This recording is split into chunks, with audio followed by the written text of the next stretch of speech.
Channel ஃபைனான்ஸங்களுக்கு வணக்கம். நேற்று சீமான் அவர்கள் பேசிய அந்த மாநாட்டு நிகழ்ச்சியை எல்லாரும் பார்த்துருப்பீங்க. அந்த நீருக்கான ஒரு மாநாடு, அதாவது இதில் அரசியலெல்லாம் தாண்டி அவர் நீருக்காக பேசிய அந்த வார்த்தைகளில் மிகப்பெரிய அர்த்தம் ஒளிந்திருக்கிறது. நான் புதுசாக சொல்ல வேண்டிய அவசியம் இல்லை, சீமான் மொத்தத்தையும் பேசி முடிச்சு. அதில் முக்கியமானதான் ஒன்று சொல்ல விரும்புகிறேன். யூகேவை சேர்ந்த ஜான் ஆண்டனி ஆலன், ஒரு மிகப்பெரிய ஒரு தத்துவ ஞானி, அவர் பேசியிருக்கார். அவர் பேசிய ஒரு கருத்து தான் சீமான் நேற்று ஒரு நாட்டிற்கு அந்த உலகத்திற்கே மிகப்பெரிய கருத்தாக இந்த கருத்தை எல்லாரும் எடுத்துக்கணும் அப்படின்னு சொன்னார். அதாவது நம்ம ஆசிய நாடுகள், குறிப்பாக இந்தியாவே எடுத்துக்கலாம், என்னவா எடுத்துக்கிறோம் நம்மளுடைய பொருளாதாரத்தை அப்படின்னா, தங்கம் பணம் இதில் யார் அதிகமாக வச்சிருக்கோமோ அதுதான் பொருளாதார முன்னேற்றம், அதுதான் மிகப்பெரிய சக்தி அப்படின்னு நினச்சிக்கிட்டு இருக்கோம். ஆனால் அது கிடையாது.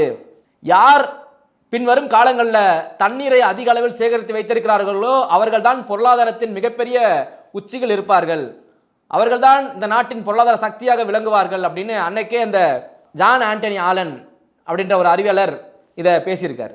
ஸோ தண்ணி எந்த அளவுக்கு முக்கியம் அப்படின்றத இந்த சீமான் கிட்டத்தட்ட 2 மணி நேரம் 3 மணி நேரமாக கிடந்து கத்தி கத்தி சொல்லிட்டாரு. அதில் எத்தனை பேர் எத்தனை கருத்துக்களை உள்வாங்கினார்கள் அப்படின்றது தெரியலை. குறிப்பாக மீடியாக்களே அவர் பேசிய அந்த முக்கியமான கருத்துக்களையாவது எடுத்து தனியாக போடணும். எத்தனை பேர் போட்டாங்கன்னு தெரியல. லைவ்ன்ற பேரில் போட்டு ஒரு விவரமாக விட்டுறீங்க, யூடியூப் சேனலில் பார்க்க முடியுது. ஆனால் தொலைக்காட்சிகளில் அது ஒளிபரப்பப்பட்டதா அப்படின்னா அது கேள்விக்குறி தான்.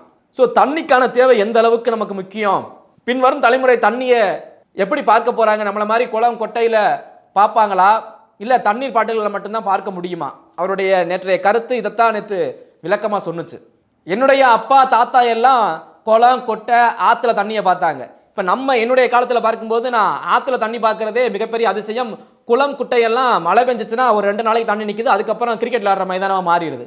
ஸோ இப்போதைக்கு என் கண்ணுக்கு கடல் தண்ணி மட்டும் தெரியுது. இனி பின்னாடி வரக்கூடிய தலைமுறைக்கு இதெல்லாம் இருக்கும்னு நினைக்கிறீங்களா? இல்லை, வாட்டர் பாட்டிலில் தான் அவங்க பார்க்க முடியும். ஒரு பாட்டிலை ஒரு 1000-2000 ரூபாய்க்கு கொடுத்து வாங்க வேண்டிய ஒரு சூழ்நிலை வருமா? இல்லை ஒரு மாத சம்பளத்தில் ஒரு 10 வாட்டர் பாட்டில் வாங்கலாம் அப்படின்ற சூழ்நிலை வருமா? இதெல்லாம் நாம் இன்னைக்கு என்ன பண்ண போகிறோமோ அதை பொறுத்து தான் நாளைக்கு மாறும். கரிகால சோழன் கல்லணையை கட்டினான், அதனால தான் தண்ணீர்களை தேக்கி வச்சதெல்லாம் அந்த திராவிட சித்தாந்தம் கொண்டான் கரிகாலன்னு கரிகால சோழனுக்கே திராவிட முத்திரை குத்திட்டாங்க இங்கே ஒரு குரூப். ஆனால் அவருடைய தம்பி ராஜராஜ சோழன் ஆரிய அடிமைன்ற மாதிரி ஒரு முத்திரையை குத்துறான். அது எப்படி அண்ணன் தம்பி தனியாக திராவிடத்துக்கு ஒருத்தர் ஆரியத்துக்கு ஒருத்தர் போனாங்கன்னு எனக்கு புரியல. கல்லணை கட்டினால் உங்கள் திராவிடம், நாடு கடந்து 60,000 ஆணைகளை தூக்கி கொண்டு கடலிலே சென்று போர் புரிந்தவன் உங்களுக்கு ஆரியத்தின் அடிமையாகி போயிட்டான். புகழ முடியல உங்களால. அண்ணன் தம்பிகளையே பிரித்து விடுறீங்க உங்களுடைய கொள்கைகளை வச்சு.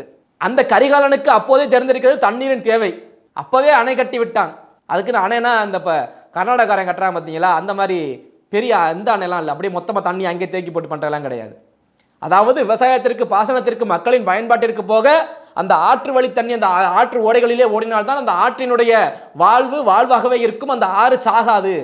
ஏன்னா இப்போ நம்ம இதில் பல ஆறுக்கு தண்ணி வரல, நிப்பாட்டினா கர்நாடகா ஒரு பக்கம், நம்ம தமிழ்நாட்டில் தண்ணிகளை எங்கெங்கே திருப்பி தண்ணி இங்கே வரதா இருந்தாலும் கடலுக்கு போயிடுது. பல ஆறுகளில் தண்ணீரை பார்க்க முடியாது, மணல் மட்டும்தான் இருக்குது. 3 அடிக்கு தான் மணலை எடுக்கணும்னு சொல்கிறான் இவன், 3 அடி இல்லை 30 அடி தோண்டிட்டான். குளம் வெட்டு கொட்டையை வெட்டுன்னு சொன்னானுங்க. எங்கே குளம் இருந்ததோ குட்டை இருந்தோ அங்கே வெட்டுங்கண்ணா, இவன் ஆற்றுக்களை வெட்டிட்டான் போட்டு. ஆறு ஃபுல்லாக இப்போ குளமும் குட்டையுமா மாறிக்கிட்டு இருக்கு. இவன் ஆற்றுக்களை வெட்டிட்டான் அப்படின்னா ஆற்றுனுடைய மணல் தான் நம்ம உடலின் தோல் எப்படியோ அது போல் ஆற்றுக்கு அந்த மணல் அதை ஃபுல்லாக தோண்டி எடுத்துட்டான். இப்போ இப்படி இருந்தால் தண்ணீர் சேகரிப்பு எப்படி ஆற்றிலே பிள்ளைகள் தண்ணீரை பார்க்க முடியுமா? காலங்களில் ஆறு இருந்தால்தான் நம்முடைய உயிராக இருக்கட்டும், 5 அறிவு ஜீவனுடைய உயிராக இருக்கட்டும், ஒரு சின்ன பூச்சியில் ஆரம்பிச்சு பாம்பு, பள்ளி, கரட்டா, தவளை, புலி, சிங்கம், கரடி, யானை, 2 கால் மனுஷன், நம்ம எல்லாமே உயிர் வாழ முடியும். அதாவது நம்ம உடம்புல இருக்க நரம்பு எப்படி காலில் இருந்து தலை வரைக்கும் இருக்குமோ அது மாதிரி தான் நம்ம நாட்டினுடைய வளர்ச்சி இந்த ஆற்று பாதைகள் இருக்கு. ஆறெல்லாம் அப்படி நரம்பு மட்டும் தான் ஓடும். நம்ம உடம்புல ஒரு நரம்பு கட்டாச்சுன்னா யோசிச்சு பாருங்க. அது மாதிரி நீங்க ஆறுகளை அங்கங்கே கட் பண்றீங்க அப்படின்னா என்ன யோசிச்சு பாரு. ஒரு பக்கம் கர்நாடகா ஆள்றது யாருன்னு கேட்டா தெரியும், ஒரு பக்கம் கேரளா அங்கே ஆள்றது யாருன்னு கேட்டா தெரியும். அந்த 2 பேருக்கு அந்த 2 மாநிலத்திலையும் ஆளக்கூடியவர்கள் நெருக்கமானவங்க நம்ம தமிழ்நாட்டில் ஆளுவாங்க. ஆனால் வாய் தரத்து இதை கேட்க மாட்டாங்க, பிரச்சாரத்துக்குலாம் போவாங்க, தண்ணி ஏன் தரமாட்டீங்கன்னு கேட்க மாட்டாங்க, கோர்ட்டில் பேசிக்கிறோம் அப்படின்ட்டு போயிடுறது. ஸோ தண்ணீரின் தேவை நமக்கானது என்ன, தண்ணீரை எப்படியெல்லாம் சேகரிக்க முடியும்? ஏன்னா அவர் பேசும்போது சீமான் பேசுறது சொல்கிறாரு, பிரான்ஸ் அப்படின்ற நாட்டில் ஆரஞ்சு பழம் உற்பத்தி பண்ணிட்டு இருந்திருக்காங்க. ஒரு ஆரஞ்சு பழத்தை உருவாக்க கிட்டத்தட்ட 50 லிட்டர் தண்ணீர் தேவைப்படுத்தி வெறும் 1/2 கிளாஸ் ஆரஞ்சு சாறு கிடைக்கிறது. அப்படிப்பட்ட ஒரு ஆரஞ்சு பழத்தை உருவாக்கி நம்ம நாட்டு நீர்வளத்தை குறைக்கணுமா, நிப்பாற்ற ஆரஞ்சு பழத்தை வெளிநாட்டிலேருந்து நம்ம இறக்குமதி பண்ணிக்குவோம் அப்படின்னு பிரான்ஸ் ஒரு முடிவு எடுக்குது. இன்னொரு பக்கம் சைனா பன்றிக்கறிகளை உருவாக்கிட்டு இருந்ததன் மூலமாக 1 கிலோ பன்றி இறைச்சி சாப்பாட்டு மேஜைக்கு வர 6000 லிட்டர் தண்ணி தேவைப்படுது. 6000 லிட்டர் தண்ணியை நீ யூஸ் பண்ணாதான் 1 கிலோ பன்றி இறைச்சி அவன் மேஜைக்கு கொண்டு வர முடியும். இந்த அளவுக்கு இருக்குதுன்னு அவனை யோசிச்சு அதுல சில திட்டங்கள் விதிமுறைகளை கொண்டு வரான். ஒரே அடியா நிப்பாட்டிட முடியாது, இதற்கு பல திட்டமிடல்களை பல வழிகளை நம்ம உருவாக்கணும் அப்படின்னு அவன் ஒரு முடிவுக்கு வர்றான். இதெல்லாம் ஏன் அமெரிக்காக்காரன் உலகத்துல எல்லாத்தையும் விற்பான், அணுகுண்டு விற்பான், ஏவுகணை விற்பான், ராக்கெட்டை விற்பான், எல்லாத்தையும் விற்பான். என்னென்ன உயிர் போகிற வழி இருக்குதோ அம்புட்டையும் விற்பான். உயிர் போறதுக்கு என்னென்ன தேவையோ அமெரிக்காவை தொடர்பு கொள்ளுங்க உடனடியாக கொடுத்துருவான். கொள்றதுக்கு குண்டுலேருந்து எல்லாம் கொடுப்பான். ஆனா என்ன தெரியுமா வாங்குவாரு, நம்ம யூஸ் பண்ற ஜட்டி, பனியன், பேண்ட், சட்டை எல்லாம் வெளிநாட்டிலேருந்து இறக்குமதி பண்ணிக்குவாங்க. இந்தியாவிலேருந்து வாங்கிக்குவார் பனியன் ஜட்டி எல்லாம். ஏன்னா ஒரு டிஷர்ட்டை உருவாக்குறதுக்கு 2500 லிட்டர் தண்ணி தேவைப்படுதான் ஒரு டிஷர்ட்டுக்கு. ஒரு ஜீன்ஸ் பேண்டை உருவாக்குறதுக்கு 3700 லிட்டர் தண்ணி தேவைப்படுதான். அதான் இழுச்ச வாங்கியிருக்கான இந்தியாக்காரன், அதனையும் குறிப்பாக தமிழ்நாட்டுக்காரன் இருக்கான்ல, திருப்பூர்லேருந்து ஏற்றி விடு.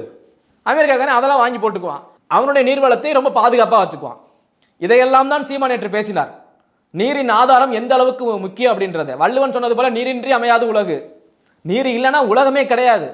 உலகம் இல்லைன்னா நீ இல்லை, நான் இல்லை, எவனும் கிடையாது.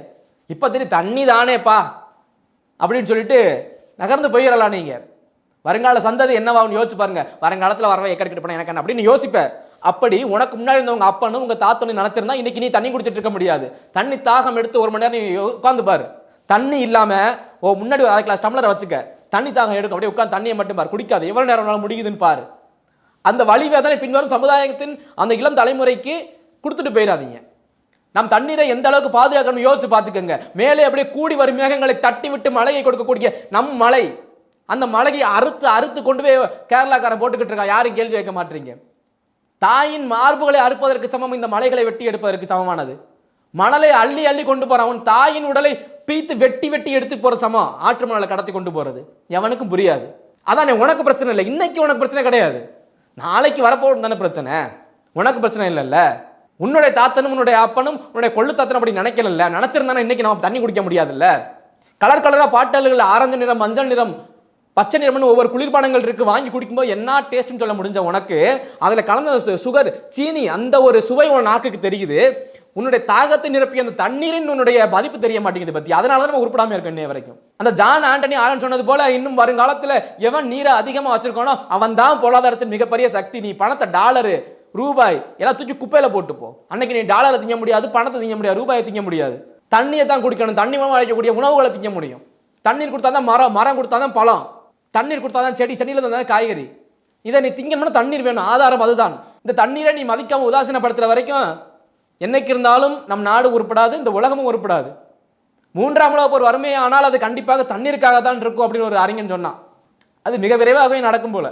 ஏன்னா அந்த தண்ணீருக்கான தேவையை நீங்க கொஞ்சம் கொஞ்சமா போர் தண்ணியை போட்டு பூமியினுடைய நிலைமையை, வறட்சி நிலைமையை கொண்டு போக போறீங்க. ஆத்து மணல்ல ஆத்துல தண்ணி போகவே போகாது. ஏன்னா ஆத்தை நோண்டிட்ட நீ, ஆத்தை நீ குளமா மாத்திட்ட, தண்ணி ஓரளவுக்கு தேங்கி போயினா ஆறு ஓடாது, முடிஞ்சுது கதை. இங்க கடல்ல இருக்க பனிக்கட்டிகள் முன்னாடி இருந்ததை விட 10 மடங்கு 15 மடங்கு வேகமாக உருகுகிறதுன்றான். அந்த அளவுக்கு பூமி ரொம்ப வெப்பமயமாதலுக்கு உள்ளாக்கப்படுகிறது. இது ஒரு பக்கம்.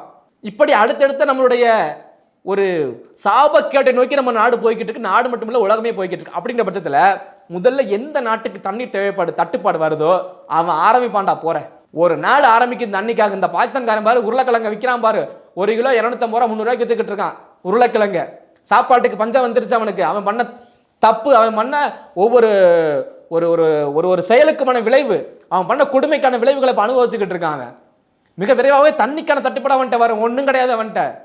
தண்ணிக்கான தட்டுப்பாடு ஆரம்பத்தில் அவன் யார் பக்கத்தில் மோதுவான், போயிட்டு நேரம் நம்மளை அடிப்பான், இல்லை சீனாக்காரன்ட்ட போவான், சீனாக்காரன் செவிட்டிலே அறைவான், இவன் நம்மளை தான் தாக்கம் நடத்துவான். இப்படி தான் தண்ணிக்கான 3ஆம் உலகப் போர் நடக்கும். தண்ணி இல்லாமல் எவன் ஒருவன் ஃபர்ஸ்ட் ஆரம்பிக்கிறான் அவன் தண்ணீருடைய நாட்டின் மீது நேரடியாக தாக்குதல் நடத்துவான். எவனே நம்ப முடியாது. அந்த நேரத்தில் கொள்கை கோட்பாடு கையெழுத்துல பார்க்க மாட்டான், இறங்கி அடிப்பான். தண்ணியை நாட்டுக்கு இல்லை, எனக்கு தண்ணி வேணும் கொடு, இல்லைன்னா அடிப்பேன் அப்படின்னு சொல்லி அடிப்பான். சண்டை வரும், எல்லாம் சாவும். அப்படிதான் சொல்றேன். தண்ணிகளை சேகரித்து வைத்து எங்கெங்க குளம் குட்டைகளை கொண்டு வந்து நம்ம மழை பெய்யும் காலங்களில் தென்மேற்கு பருவக்காற்று, வடகிழக்கு பருவக்காற்று மழை கிடைக்குதோ அன்னைக்கு பயன்படுத்திக்கிறணும். தண்ணிகளை சேகரித்து வைக்கணும். தண்ணி இருந்தால் தான் நீங்க நானும் உயிரோட இருப்போம். இதை சீமான் கத்தி கத்தி பார்த்துட்டாரு, முடிஞ்சிச்சு. அவர் அரசியல்வாதி தலைவர் அப்படின்றத தூக்கி போட்டுருவேன். சீமானை தூக்கி ஓரமாக வச்சுட்டு சொன்ன கருத்தை மட்டும் எடுத்து பார்த்துக்கங்க. எடுத்து பார்த்துக்கிட்டா நீங்க நல்லா இருப்பேன், நானும் நல்லா இருப்பேன், நாளைக்கு இருக்கக்கூடிய சந்ததியும் நல்லா இருக்கும். இல்லை இப்படியே தான் காலி பண்ணுவோம் எல்லாத்தையும். தண்ணியாவது என்னமாவது அப்படின்னு நினைச்சினா வருங்கால சந்ததி மூச்சு விட முடியாமல் பேசி பேசி தண்ணீர் இல்லாமல் அவன் தொண்டை வலித்து உயிரை விடும் போது உயிரை விட போவது உன் சந்ததியும் வருங்கால என் சந்ததியும் இந்த ஒட்டுமொத்த மக்களின் சந்ததியும் தான். உன்னுடைய ரத்தம் தான் வருங்கால ரத்தம் தான் தண்ணி இல்லாமல் துடிதுடிக்க போகும். அதற்கு நீயே காரணமாயிராம தயவு செஞ்சு தண்ணீர் சேகரிக்க என்னென்ன வழிகள் இருக்கு, அலட்சியமா இல்லாம மரங்களை வளர்ப்போம், இதெல்லாம் ஒரு பக்கம் இருக்கட்டும். முதல் ஆற்றை காப்பாற்றுவோம், ஆற்றை காப்பாத்திட்டா நம்ம பொழைச்சுக்கின்றலாம். இந்த அரசு ஆற்று மணலை எடுப்பதை முற்றிலுமாக நிப்பாட்டினா மட்டும்தான் இதற்கு ஒரே தீர்வு. இந்த மலைகளை வெட்டுவதை நிறுத்த வேண்டும். மலைகள் இருந்தால் தான் நமக்கு மழை, அதை தெரிஞ்சுக்கணும். அதனால இந்த மாதிரி செயல்களை அரசு கொஞ்சம் கவனத்தில் கொண்டு இந்த மாதிரி செயல்களை நிப்பாட்டினோம் அப்படின்னா நம்ம பொழைச்சிக்கலாம், நம்ம சந்ததிகள் பொழைச்சிக்கலாம். என்ன பண்ணுது அரசு அப்படின்றத பார்க்கலாம். நன்றி.